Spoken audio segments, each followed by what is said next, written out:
Thanks a lot for staying with us and welcome back to Politics Tonight, digging beyond the headlines. And now to our interview with the guest of the day. I am joined by the Special Advisor to President on Media and Publicity, Ngelale, for discussion on President Tinubu's interventionist measures amid petrol subsidy removal pains. Thank you so much for joining us tonight. Good evening to you, my dear sister, and good evening to all of our esteemed viewers nationwide and abroad. All right, so let's begin with the situation in Niger Republic. The ECOWAS summit is Thursday. What is the current state of affairs?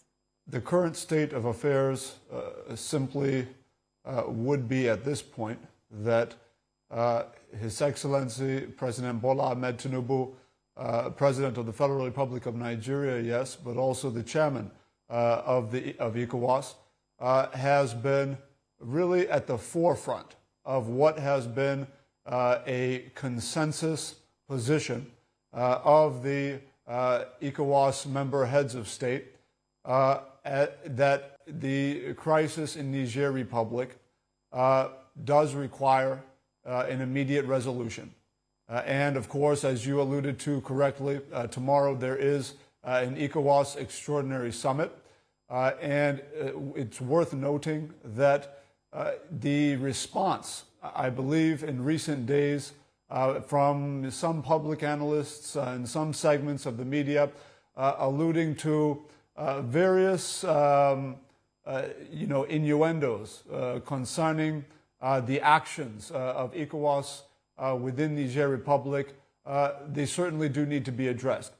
First and foremost, let's appreciate the fact that every move made by His Excellency President Bola Ahmed Tinubu has been based on the authority of the consensus resolution of the ECOWAS member heads of state concerning all actions, all responsive actions toward resolving the crisis in Niger Republic.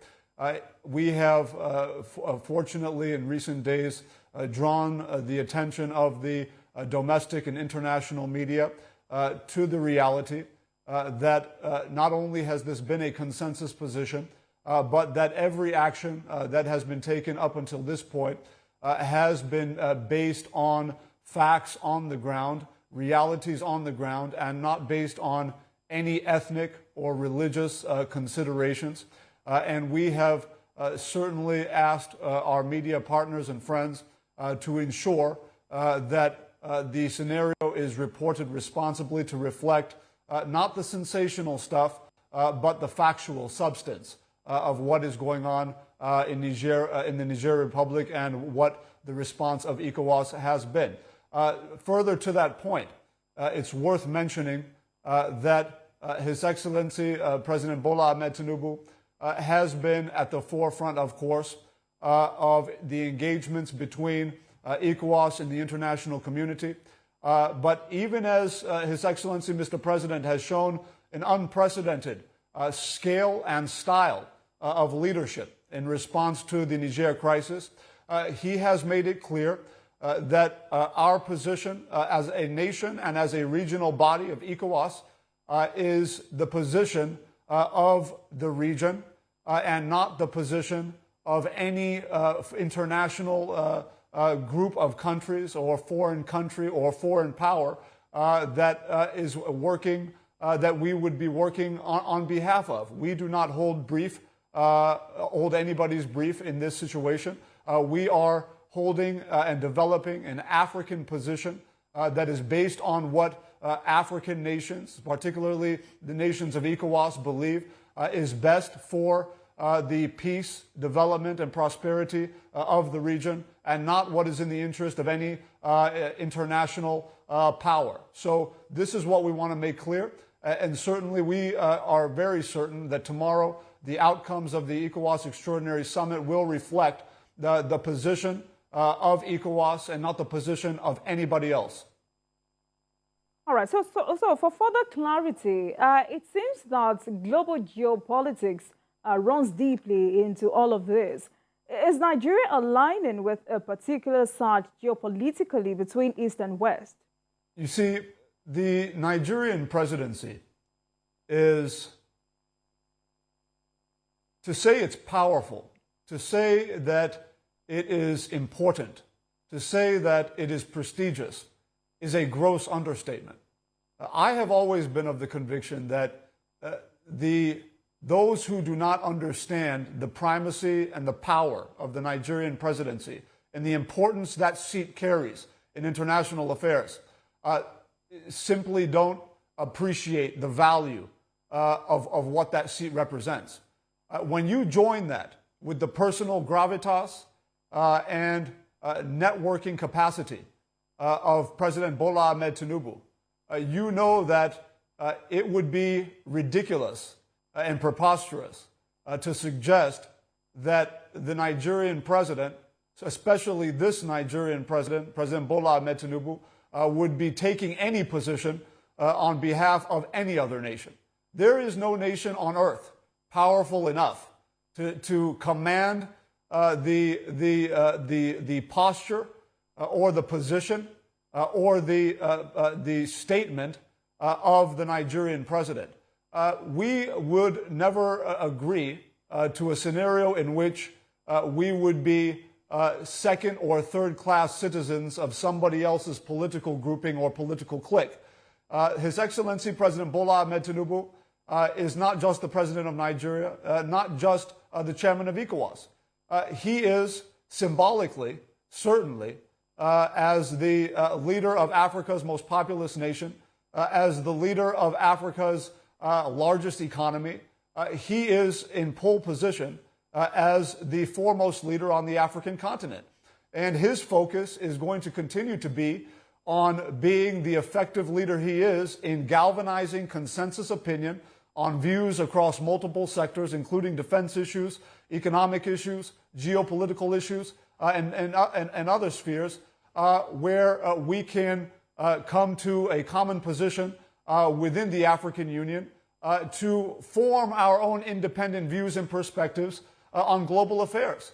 It is the president's well-reasoned position that once we effectively come together, whether it's in terms of trade, whether it's in terms of politics, whether it's in terms of our security agreements with each other, we will then be best placed to conduct the effective negotiations required with the international community to truly fulfill the promise of this continent and, of course, this country. So I would say, with all of that said, that any suggestion that any international power or any European or American power or Eastern power, the notion that they are somehow controlling what we are doing, what we are saying, where we stand on these issues, is not only fictitious, false, and preposterous, but frankly, it's insulting to the dignity of over 200 million Nigerians who are indeed citizens of Africa's greatest nation.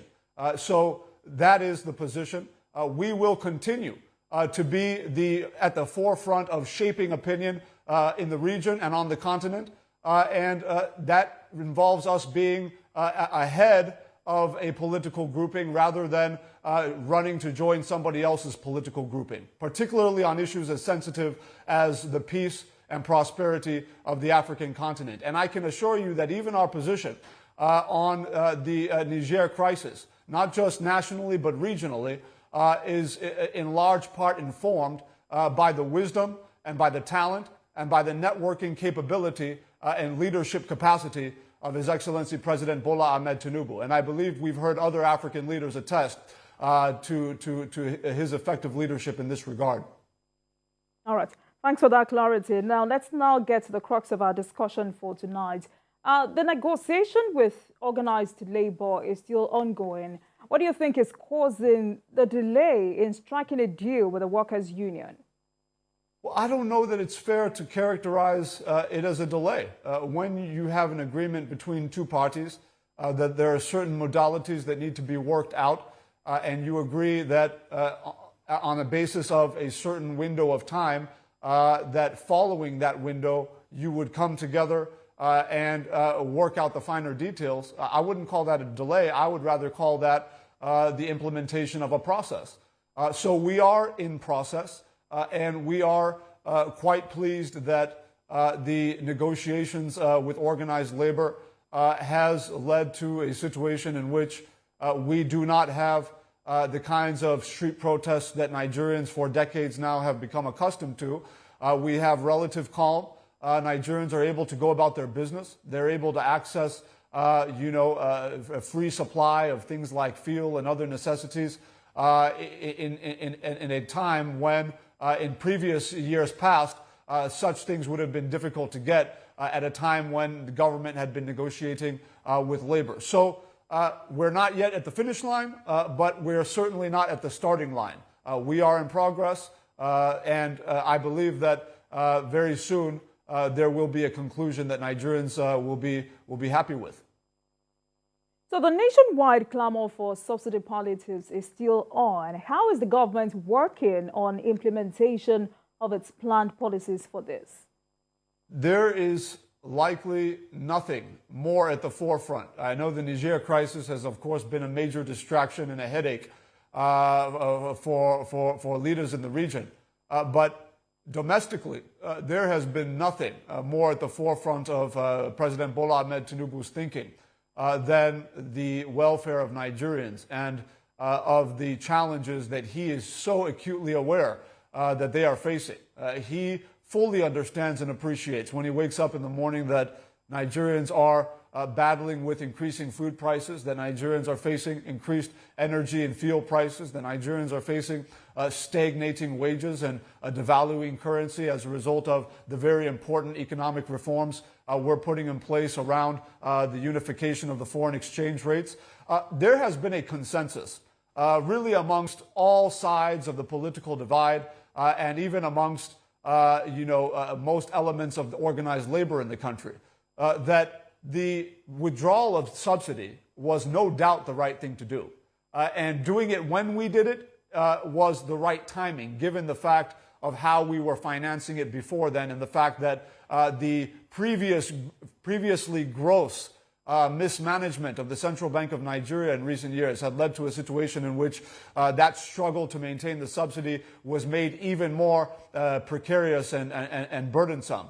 But in view of all of that, in view of that consensus, it does not change the fact that these reforms have brought about short-term economic pain, which is why the president has moved very swiftly, not just engaging with all stakeholders in the country, political, business, in the organized labor movement and other stakeholders, but also ensuring that we deal with this issue of the distribution of the palliatives in a tiered, structured, and meticulous way. What do I mean by that?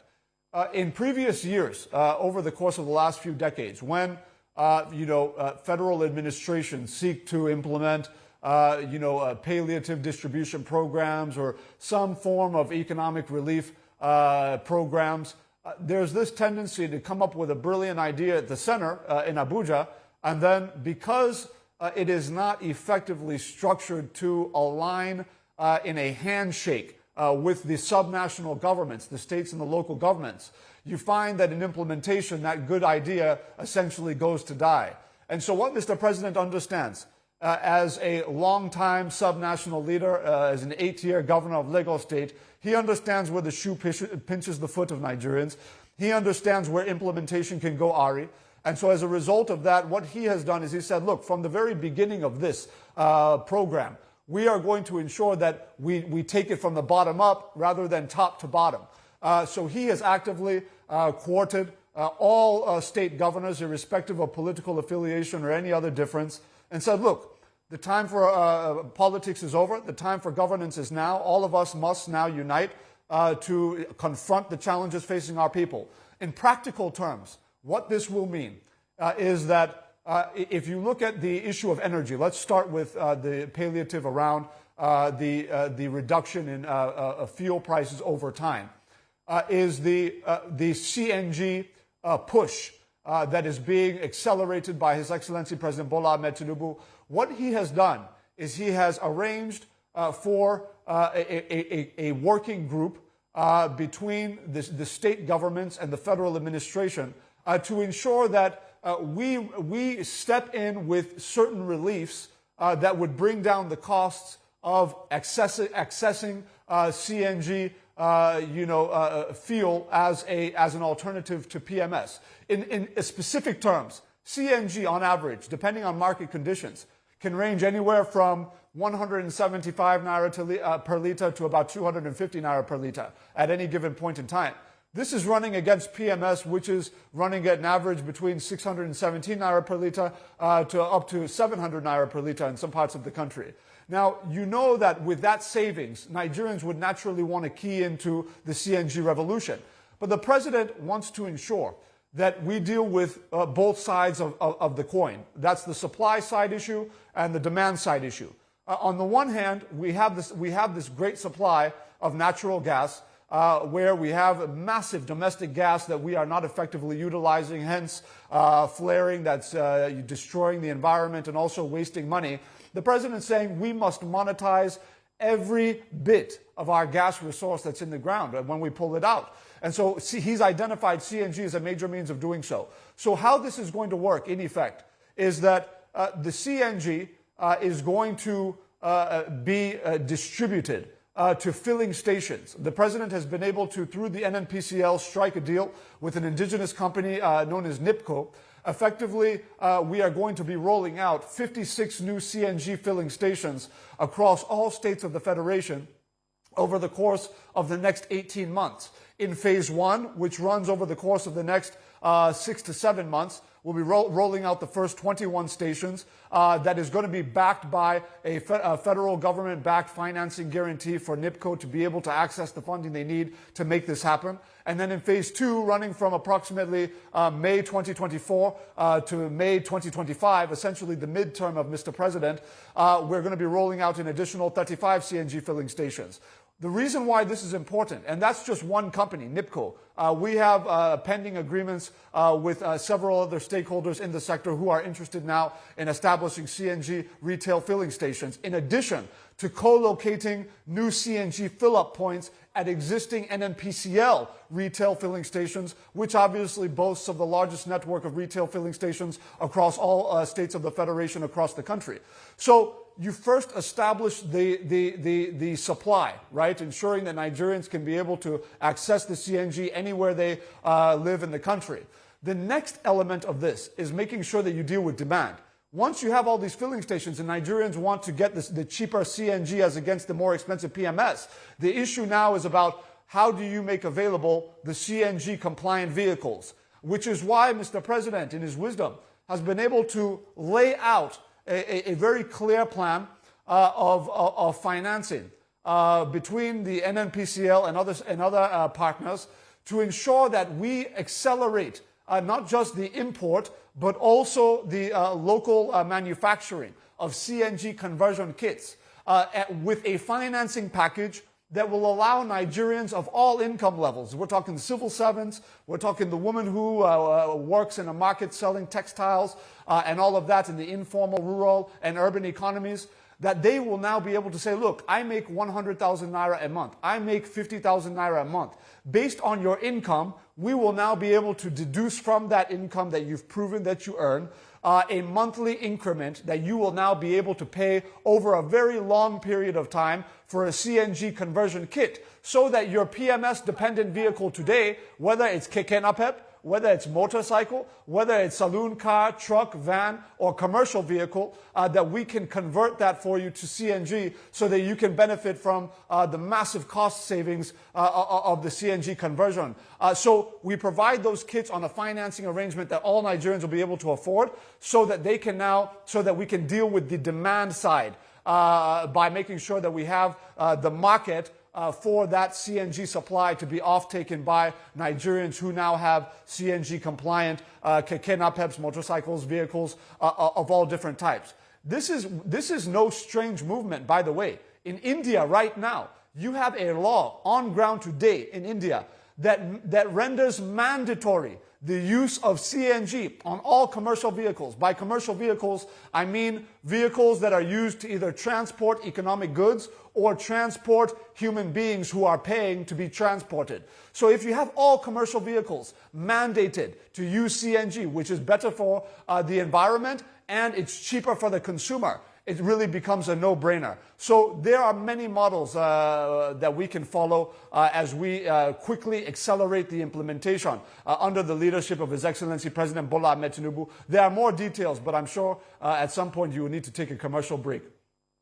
All right. Before we take that commercial break, let's quickly talk about some of the issues organized labor has with government. And one of the issues is a new minimum wage. But we hear the committee set up for the purpose is yet to sit. What's happening? Yes. So this is another leg of the multifarious and robust response of the federal government to the economic challenges confronting Nigerians, is a new minimum wage. Okay, so first of all, let me detail to Nigerians tonight how this is going to be sponsored, how this is going to be funded. When we talk about a new minimum wage, there's a history to this. You would recall under the previous administration, under the immediate past President Muhammadu Buhari, the former president was very empathetic toward the plight of Nigerians. He understood that Nigerians were dealing with harsh economic conditions through the recessions, through the COVID-19 pandemic and the like.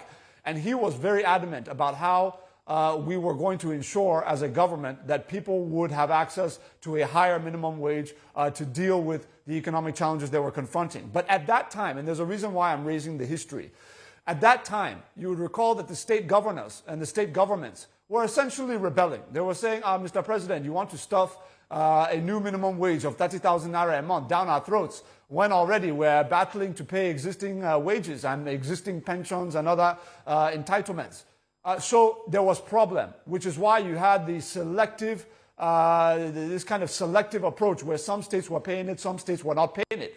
Now, what His Excellency President Bola Ahmed Tinubu has been able to do just a little bit differently is that he, from the very outset, he brought the state governors together, particularly, not just directly, but also through the aegis of the National Economic Council, ably chaired by His Excellency the Vice President, Senator Kashim Shettima, where an agreement was struck that indeed the time is more than ripe for Nigerians to have a competitive, livable new minimum wage.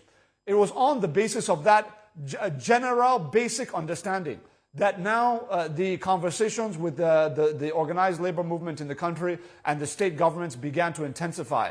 Now, what's important is that it's one thing to say you're going to bring a new minimum wage, but if the economic fundamentals of the country do not support it, then it becomes propaganda, it becomes a joke, it becomes something on paper that's not going to be implemented, which is why I want to take time to explain how we're going to fund it. Because His Excellency President Bola Ahmed Tinubu had the foresight and the boldness and the political will to be able to remove the fuel subsidy, what we saw, and I challenge any of our viewers who may be skeptical of what I'm about to say to search, fact check what I'm saying on Google or anywhere else. In the month of April 2023, we had FARC essentially sharing a little bit over 600 billion to the states, which you know is not so much. And that had been the basic average. If you average most of the FARC allocations to the states over the course of the last 3 years, it will be dancing somewhere between 600 and 800 billion per month. Now, but mostly on the underside, mostly closer to 500 to 600 billion. Now, what now happened was once April was 600. In May 2023, that was the month Mr. President was sworn in. The FARC allocation was somewhere in the realm of 700 billion or so. Now, Mr. President, as of June 1, removes the subsidy. So all through the month of June, you now have the savings that is being tapped from the removal of the subsidy. By the end of June into early July, FARC now announces a new allocation of what is essentially a record of 1.959 trillion naira, as against 700 billion the previous month. So you're looking at a month-on-month surplus of 1.2 trillion naira as a result of Mr. President's very courageous move and his effective management of the response of the labor unions, which in the past would have led to a nationwide shutdown. Because of his leadership, because of his diplomacy, he was able to forestall that from happening, even while reaping for the country the benefits of the removal of the subsidy. I think that ability to manage that situation is something I don't think the president gets enough credit for. But as I was saying, with this 1.9 trillion, what Mr. President has done very wisely was saying, look, if we inject that entire 1.9 trillion, which had always been the trend in the past, whatever revenue we get, previous presidents down the line, from even down to 1999, they will just throw it into the economy direct, just direct, irrespective of the impact it will have. Mr. President, as an accountant, says, look, no, this is not going to work. If we throw 1.959 trillion naira into the economy now, we can overheat it and worsen our inflation concerns. As a result of that, what we're going to do is we're going to set aside 790 billion every month. It will even scale up as the accruals rise in quantity. But as of June, we'll put aside 790 billion. We'll take 900 billion, which is almost 300 billion more than what the states were getting before, and give them the 900 billion. So now states are happy because they now have more resources to now position themselves to pay a new livable and competitive national minimum wage. So not only are you having the savings, obviously, for our reserves, but also savings to invest in the new policy instrument that Mr. President put in place, which is the infrastructure fund for states to tap into, so that they can tap into this investment account essentially as a counterpart fund for infrastructure projects within their states that would lead to obviously more job creation, more tax payment, more revenue generation, but more importantly, a trickling down of those newly found resources from the subsidy removal into all aspects of the informal economy, where you're now going to have vendors. I want to make this practical for Nigerians so that they can understand the value of what Mr. President is doing. The people who are supplying sand on the construction sites, people who are supplying cement, the people who are supplying glass, the people who are supplying these very granular elements of these construction endeavors across the country. These are Nigerian citizens at the lowest income level in the country who are now seeing an inflow of business that they would not have otherwise seen if this fund had not been made available to the states directly for the purpose of infrastructure provision and creation. So these are the various interventions that are being put in place. So when we say a new minimum wage is coming through the National Minimum Wage Review Committee, we are telling you that the funds are on the ground. We're not scurrying around looking for the IMF or the World Bank or anybody else to bail us out.